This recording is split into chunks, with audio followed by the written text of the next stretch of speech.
Saludos, soy Dividend Maneki. Vamos a hacer un análisis fundamental cuantitativo de la empresa Afia Limited, una empresa brasileña. Y por desgracia, porque no me gusta este tipo de empresas, lo más importante no va a ser la parte cuantitativa, va a ser la cualitativa, así que también dedicaremos una parte final a eso. Y ya os adelanto que va a salir una empresa que considero bastante picante. Esta la he visto comprar mucho recientemente en la comunidad, por lo que he decidido analizarla, ha pasado mi filtrado básico y luego pues le he hecho este análisis más intenso por introducirla porque probablemente no la conozca casi nadie. Es el grupo de educación médica líder en Brasil. Su modelo de negocio consiste en acompañar al médico durante toda su vida profesional, empezando con el grado, luego con educación posterior y luego con soluciones digitales. Esto le ayuda a tener cierto tipo de sinergias que veremos en la parte final cuando estemos viendo la parte cualitativa. Y fundamentalmente es una empresa que no para de hacer adquisiciones, que también va a ser muy importante para definir el futuro de la misma. Vamos a empezar como siempre por los dividendos. Tiene muy poquito histórico, aunque la empresa creo que tiene 20 años antes de salir a bolsa, salió en bolsa en 2019 y solo ha dado dividendos en 2025 y en 2026. ¿Vale? No importa mucho, pero bueno, en 2025 dio $0,23 y 0,65 en 2026, lo que es un crecimiento del 182, ¿no? Que si lo estimamos eso a 100 años, pues nos va a dar un trillón pronto, ¿no? Realmente aquí pues no podemos saber por dónde van a ir los dividendos, tiene poco historial. En general, lo que me gusta hacer, por lo menos de base, es ver qué piensan los analistas de futuro de la empresa, de crecimiento del beneficio por acción o del flujo de caja, según lo que tengamos disponible, e intentar extrapolar eso a que los dividendos suban igual, siempre y cuando el payout sea razonable, que lo iremos viendo durante el progreso del vídeo. Inicialmente, el crecimiento anualizado que he encontrado yo de aquí a 2030 del BBA se le estima de casi un 10% anualizado, que es lo que hemos usado de base, y luego veremos si tiene sentido o no. Si nos vamos con este valor y calculamos mis rentas a 10 años, ahora mismo el precio de referencia que he usado es 0,47, no, 13,43, está mal puesto aquí, está abajo bien. Me sale un 4,9 aproximadamente de yield, y con ese crecimiento, pues lógicamente las rentas a 10 años, incluyendo reinversiones y crecimiento del dividendo netas, son del 13,68, que estaría muy bien, ¿vale? Normalmente yo por encima de 12 no me importa comprar casi cualquier empresa mientras no vaya a quebrar, ¿no? Vamos a resumirlo mucho así, y quien quiera saber más sobre eso, pues tiene más vídeos en el canal. No es el objetivo aquí tampoco. Vale, así que veamos si esto puede tener sentido o no. Si nos vamos a los márgenes, vemos que son bastante espectaculares. Un margen neto creciente que ha llegado al 20%, un operativo creciente que ha llegado casi al 33%. El bruto no me importa demasiado para esta empresa, pero bueno, 64. El ROA no lo miro demasiado tampoco, pero bueno, no es su mejor valor. Lógicamente ya veremos un poco cómo funcionan estas empresas. Además, Brasil es que tiene sus cositas. Pero bueno, el ROE de un 15 y el ROIC, los retornos que me gusta más mirarlos, de un casi un 11, y en caja de un 19,5. Y también creciente, parece ser estabilizado en torno al 20%, lo que es brutal, ¿vale? Generar un 20% de caja respecto al capital invertido. ¿Vale? Así que por aquí los márgenes todo bastante bien. Aquí tengo como siempre los datos financieros que hemos sacado de TwoInvest para usar de referencia, pero no lian nada porque están en la moneda brasileña, y otras cosas están en dólares, ¿vale? Los dividendos y el precio está en dólares porque cotiza en Nasdaq, ¿vale? Pero no lian nada, si no, perdonadme, pero bueno, imagino que alguna cosa se puede acabar pequeña, pero esperemos que no. Bueno, vemos la deuda y aquí ya empezamos a tener alguna cosa curiosa. Lo primero es que vemos que aparentemente tiene muy poca intensidad de capital, pero es principalmente porque casi todos son intangibles, tiene muchísimo intangible, que luego lo veremos en la parte cualitativa. La deuda respecto al flujo de caja ajustado, que ahora veremos, me sale a 2,7 veces, que está bastante bien dentro de lo que es Brasil. Prácticamente esto sería un 10, pero bueno, le he puesto un 9. Y luego, dividendos entre intereses sale muy mal, es decir, está pagando muchos intereses respecto a dividendos todavía. Esto debería mejorar en el futuro. Es una cosa que en empresas dividenderas me gusta mirar, ya que si se están gastando todo en intereses, pues no interesa. Y la cobertura de intereses pues está más o menos cubierta, pero tampoco muy bien. Y la tasa de interés es brutal, ¿vale? Esto es porque en Brasil, pues bueno, prestar dinero tiene sus cosas, ¿no? no es un país civilizado, vamos a decirlo así. Lo siento si hay algún brasileño. Vale, un 22% tiene una tasa de interés implícita, lo que es bastante horrible. Así que de toda esta parte, como veis, saca muy poca nota, solo la saca bien porque respecto a lo que genera es aceptable. ¿Vale? No he querido mirar el vencimiento ni nada porque, bueno, no importa demasiado, realmente apenas tiene que pagar de su caja por dividendos anualmente y, bueno, solo le vence muy poquito el siguiente, así que no, el calendario no es lo que va a dar problemas a esta empresa en ninguna situación, creo yo, así que he decidido no mirarlo por no perder tiempo al final. Nos vamos a las recompras, ha hecho muy poquitas, realmente la cantidad es muy pequeña de recompras respecto a los dividendos y tampoco está dando tantos dividendos y los ha hecho a un precio bastante razonable y le sale bastante rentable con la comparativa que hago yo respecto a mi inversión alternativa si me los hubiera dado, compensando en menos de 10 años, lo que para mí eso es un 10, así que de las... Bueno, espérate, que esto es de otra copiar y pegar, eso fuera. Puntuación de recompras máxima, ¿vale? Muy pocas empresas consiguen esto cuando hacen recompras. Creo que solo he traído 2 al canal con un 10 haciendo recompras. Así que, bueno, tampoco sé si en Brasil es una política razonable o no. Realmente es que la política que suelen tener Estados Unidos de hacer recompras es bastante mala. Pero nos vamos a la parte del flujo de caja, que no he querido hacer demasiados ajustes tampoco. Al final, en cuanto al working capital, sí que he visto que hay una cosa que veremos ahora al final, que casi todo viene de variación de activos no operativos, que no me gusta nada, ¿vale? Eso es una de las cosas que no me gusta cuando veo, de hecho por eso no suelo usar ese tipo de cosas para cuadrar el working capital. Y lo he metido de ajuste general, ¿vale? Porque considero que ahí te pueden colar de todo e intentaremos ver un poco más a qué se debe más adelante. De esas cosas que cuando ves una empresa, pues bueno, siempre me molesta, ¿no? De hecho, creo, bueno, lo vamos a ver, pero creo que aproximadamente un tercio del flujo de caja operativo viene de ese tipo de actividades no operativas, ¿no? Bueno, he cogido simplemente el del último año, que es el más desfavorable, simplemente. Lo he cogido por eso, porque quiero apretar un poco la empresa. Pero realmente lo más probable es que algo más estable serían 40 millones menos o 60 millones menos. Si nos vamos al EBIT, que ya lo he ajustado ligeramente, con 110 millones menos, ¿vale?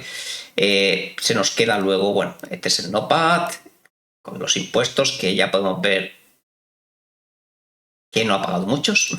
Ahora veremos por qué también.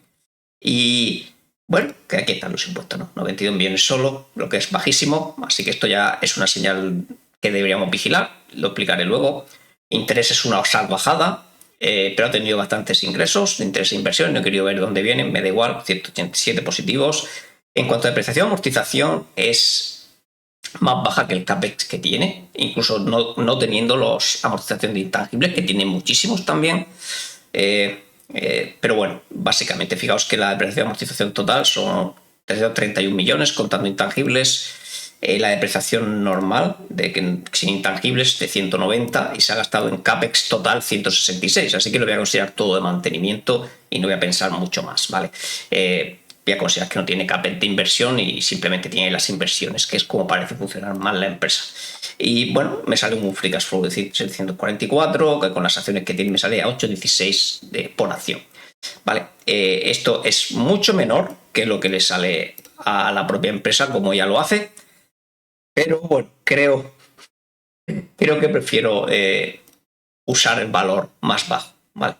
Fijaos que realmente con los dividendos que está pagando, el payout no es muy elevado y en su caso pues sería todavía más bajo, pero creo que es un poco engañoso considerar que realmente ese es su flujo de caja, ¿vale? Sobre todo cuando tenemos, ¿no?, ese truquito de tanta actividad no operativa y en el flujo de caja operativo.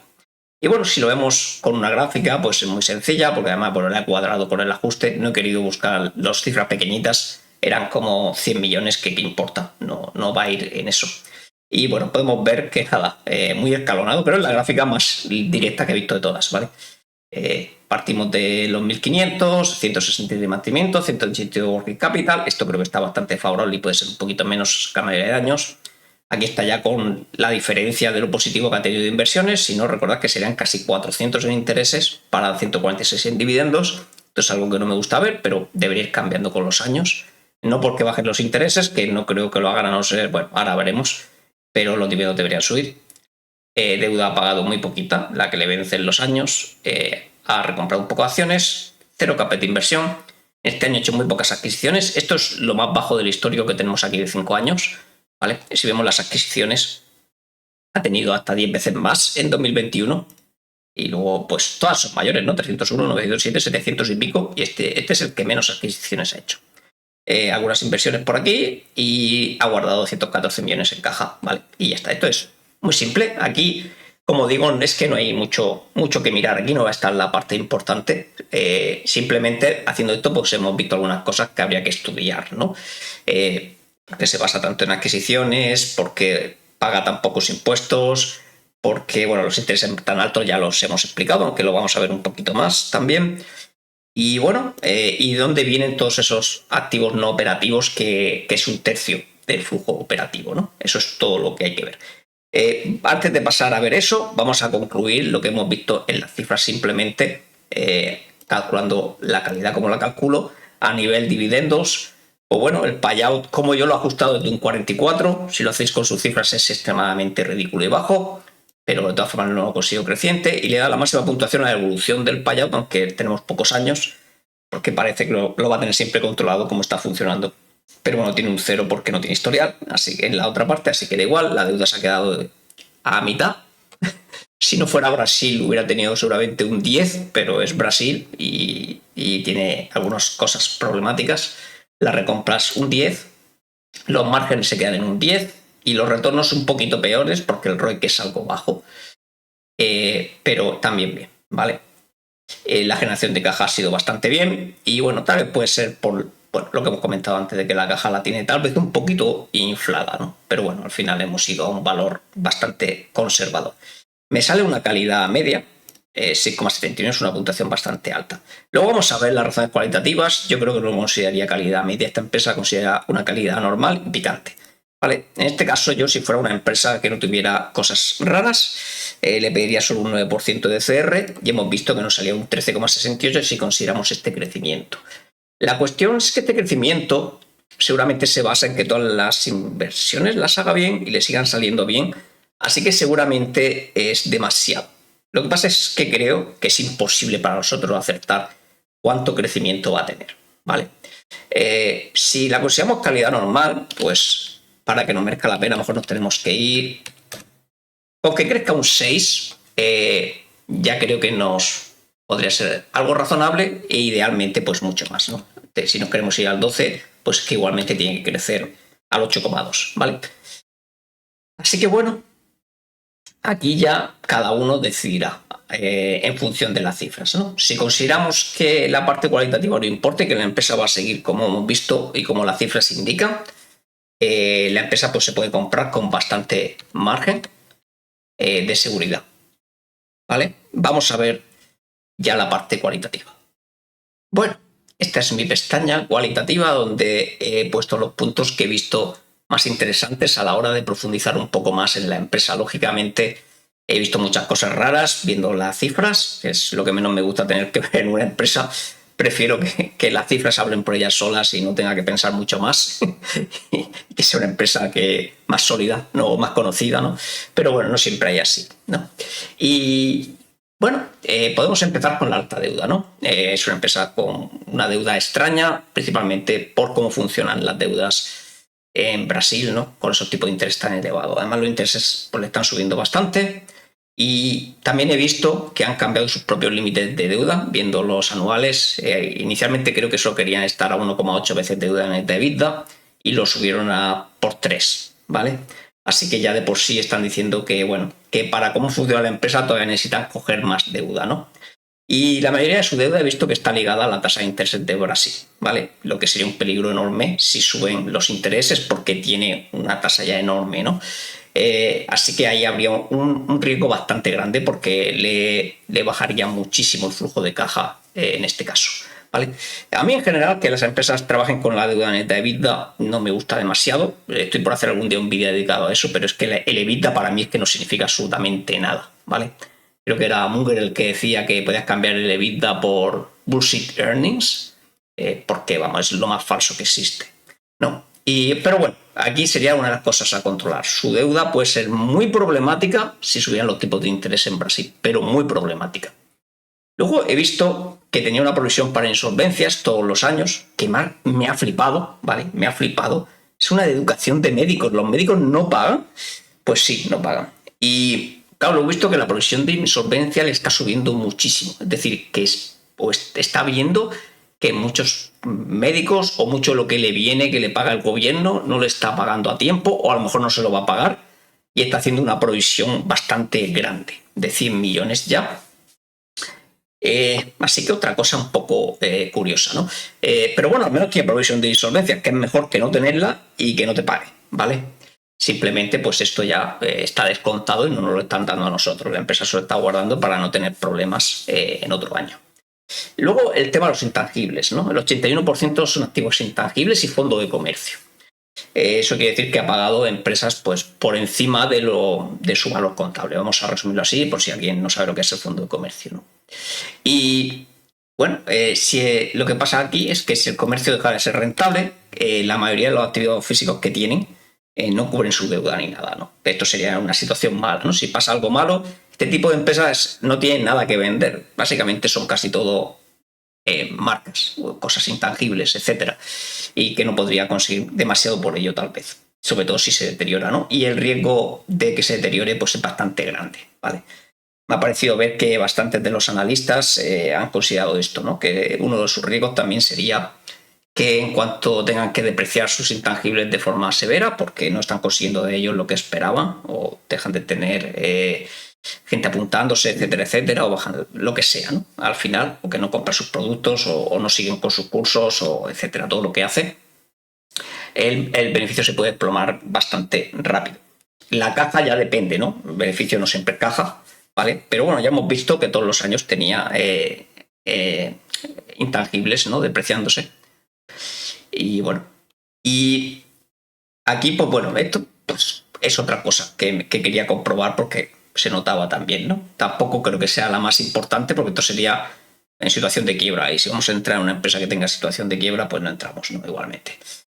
Ajustes no monetarios. Esta es una cosa que he tenido que mirar más y de hecho al final lo que he hecho es preguntarle a la IA para que nos vamos a engañar porque no quería calentarme la cabeza intentando descifrar qué pasaba aquí, ¿no? Porque como he dicho antes, un tercio del flujo operativo eran ajustes no monetarios. Raros ahí, no operativos, no monetarios, y en ese tipo de cosas siempre hay riesgo de trampa. Por eso no me gusta considerarlos tan lógicos, usarlo tanto como que realmente han pasado aquí. La inteligencia artificial ha concluido que no parece haber ningún tipo de manipulación, tampoco esperaba que lo hubiera, ¿no? Pero bueno, a lo que se debe es que parece que difiere pagos financieros en cuanto a los intereses y cosas así. Que lo cuenta como que ha salido, pero lo va pagando a lo largo de los años, ¿no? Y esto, pues bueno, con lo que dice aquí la IA, está ayudando a que el flujo operativo parezca más robusto de lo que sería si lo pagara todo al contado. No he querido profundizar mucho más ahí, pero bueno, la verdad es que es un tercio. Ya veremos si no luego da algún susto. Y bueno, luego tenemos el riesgo regulatorio, ¿no? Lo que he estado viendo aquí, mucho dinero. También tiene dos cosas. Una es que mucho dinero le viene de una parte que paga el gobierno, digamos, para que haya médicos estudiando aquí subvencionado, que eso podría cambiar o no. Y luego tenemos que, por lo que paga tan pocos impuestos, es por un programa que se llama ProUni, que es programa de universidades no sé qué, de Brasil, también del gobierno, que considera que este tipo de empresas no pagan apenas impuestos. Creo que pagan menos del 10% y normalmente creo que tendría que pagar un 34%. Tampoco soy un experto en fiscalidad brasileña, ¿vale?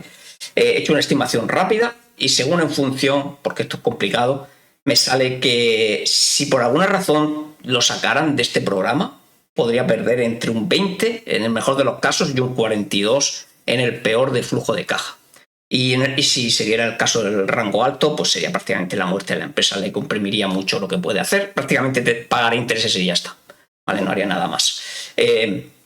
Así que bueno, aquí mucho riesgo del gobierno, no sé y el gobierno de Brasil cómo va a ser. Creo que ahora tiene un gobierno que no es tan socialista como el anterior.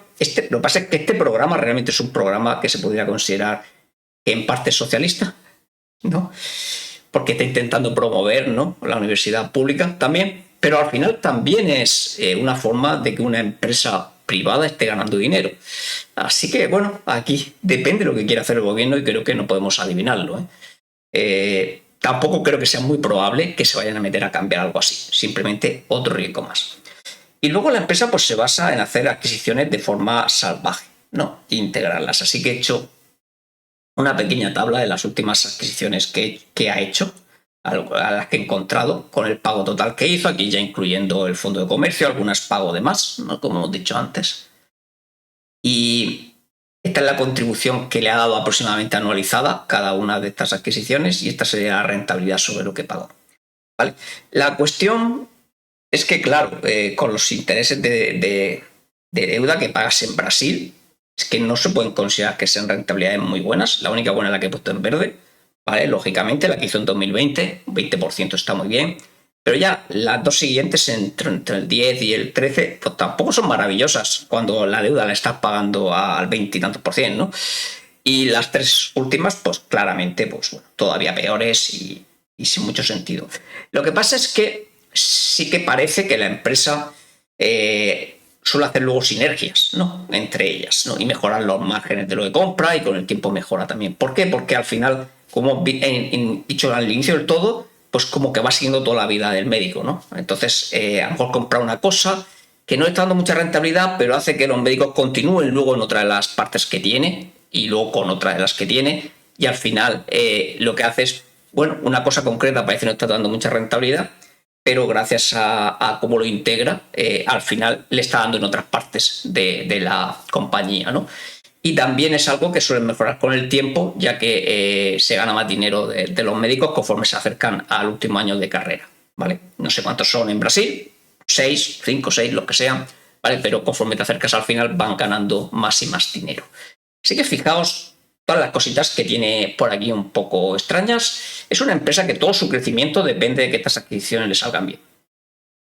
Depende de eso. Si no, va a crecer muy poquito, ¿vale? Y tiene pues ciertos riesgos por ahí. Vamos a suponer que la empresa no está haciendo trampas de ningún tipo y los intangibles y los ajustes no monetarios son totalmente correctos. ¿Qué pasa? Sigue teniendo un riesgo muy importante en cuanto a que depende muchísimo de cómo vaya Brasil, ¿vale? Esta empresa, toda la rentabilidad depende de cómo funcione el país en los próximos años. Que no tengan que subir los tipos de intereses o bajarlos idealmente, que no le cambien la regulación o que al menos se la mantengan o se la cambien de forma favorable, ¿vale? Así que es muy dependiente de lo que pase en ese país. Así que la considero muy picante por eso. También es una empresa pequeña, pero no creo que vayan a hacer tampoco una OPA ni nada raro, por lo menos una que salga muy mal. Pero fijaos que todo depende mucho del estado del país, que, bueno, como inversores particulares yo creo que tampoco es muy fácil acertar. Así que, bueno, es por lo que yo creo que tiene cierto riesgo y la considero una empresa picante. Tal vez se pueda comprar, yo creo que se puede comprar con este margen, pero una posición muy controlada y sabiendo los riesgos. Esto no es una inversión segura, es simplemente pues bueno, seguro, que lo digo como si parezca que vayas a perder todo el dinero, ¿no? Me refiero, para que salga rentable, es más probable que te salga bien que mal, pero está el riesgo de que te salga mal, lógicamente, y es de cosas que creo que no podemos controlar demasiado, ¿vale? Así que yo este tipo de empresas lo que hago, si quiero entrar, una posición pequeñita, controlada, y si he acertado, pues bueno, como el riesgo es asimétrico, me saldrá muy bien. Y si he fallado, pues tampoco te va a salir excesivamente mal, ¿no? Al final, la situación de la empresa ahora mismo está bien, puede ser que deje de crecer, hombre, si te quedas con un 5% de yield, pues no vale de nada. Pero bueno, considerando que consiga al menos, si le pasan cosas malas, que no sea pronto, ¿no? Cuando compras este tipo de empresas, vamos a suponer que al final muchos de esos riesgos que hemos visto se cumplen. Pero si se cumplen dentro de 10 años, da igual. exactamente igual, porque ya va a conseguir llegar a un cierto punto la empresa, de que tiene muchísima caja, de que te puede dar mucho dividendo para tu precio de compra. Y si ahí se estanca o decrece ligeramente, no te vas a preocupar mucho si es una inversión buena. El problema es cuando esos riesgos pues, suceden pues en 3 años, ¿no? Pues no te digo ya si pasan al mes siguiente, ¿no? Pero me refiero en un plazo de tiempo más corto, porque en ese caso no ha dado tiempo a la empresa a hacer lo que quería hacer o lo que hemos analizado aquí. Pensad que casi todo lo que viene de que esta empresa sea rentable es de que pensamos que va a crecer casi al 10% como mínimo hasta 2030, ¿vale? Y nada, con esto concluyo esta empresa, un poco dolor de cabeza cuando tiene tanta cosa de este estilo, pero espero que os haya resultado interesante.